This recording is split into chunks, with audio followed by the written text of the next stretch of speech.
Good morning, Novi, and welcome to the Cat's Eye News. I'm Rachel Mercer. And I'm Paul Schmidt. This summer, the football team will host their second annual fantasy football camp for disabled children throughout the Metro Detroit area.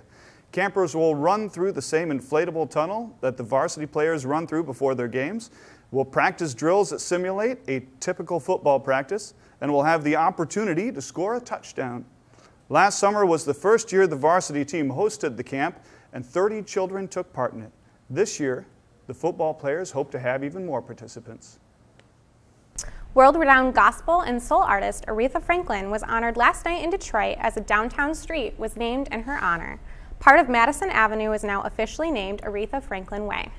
Franklin, who is 75, is known for classic hits such as her song Respect.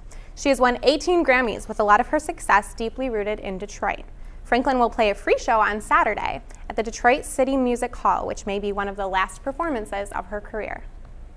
Recently, Ms. McKeag was inducted into the MSCI Hall of Fame. Lexi and Anna have the story. Our very own Miss McKeag has just recently won the MSCI Theater Coach of the Year. Here's more.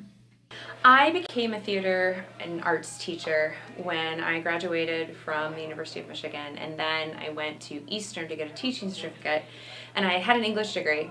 And when I went to go to Eastern and met with a counselor looking at all of the different classes that I'd taken, she said, you know, you sort of already have what's called a speech minor, and a speech minor at the time was public speaking, debate, forensic, theater, and broadcasting. And so I ended up getting that minor, which was never I didn't go into it thinking, this is what I'm going to do. I took a lot of theater classes in my undergrad, but that was largely for me. Think about what theater has to teach you that goes beyond putting on a show.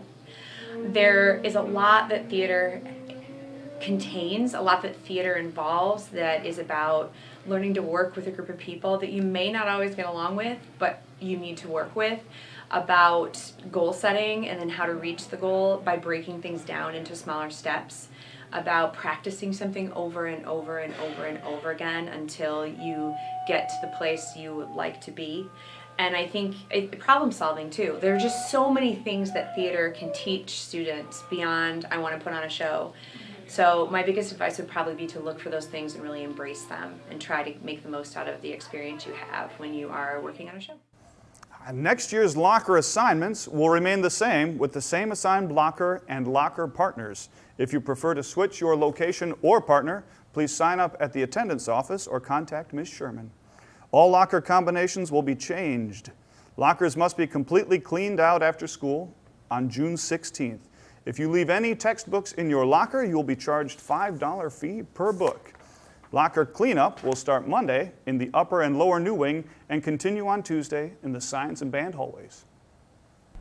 The Novi Food for Thought charity will be selling homemade Father's Day cards and holding a canned food drive through the end of the day. You can purchase cards during all lunches and drop off your canned goods in the main office.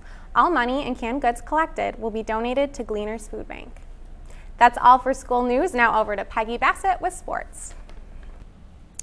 On Wednesday, the girls' soccer team suffered a tough defeat against Plymouth, falling 2-0 to end an incredible season. The team, named KLAA District Champions, ended the season with a record of 13 wins, 4 losses, and 2 ties. Last night, the Detroit Tigers were defeated by the Los Angeles Angels 11-4. The Tigers travel to Boston to play the Red Sox tonight at 7:10 p.m. Last night was also Game 5 of the Stanley Cup Finals.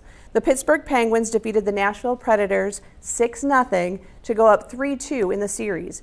Game 6 of the series will be Sunday at 8 o'clock. Tonight, the Warriors have the opportunity to become NBA champions. At 9 p.m., Game 4 of the NBA Finals is happening in Cleveland as the Warriors are facing the Cavaliers. The Warriors are up 3-0 in the series. That's our Friday sports report. Now back to the desk. That's all for today's news. I'm Rachel Mercer. And I'm Paul Schmid. Stay classy, Novi.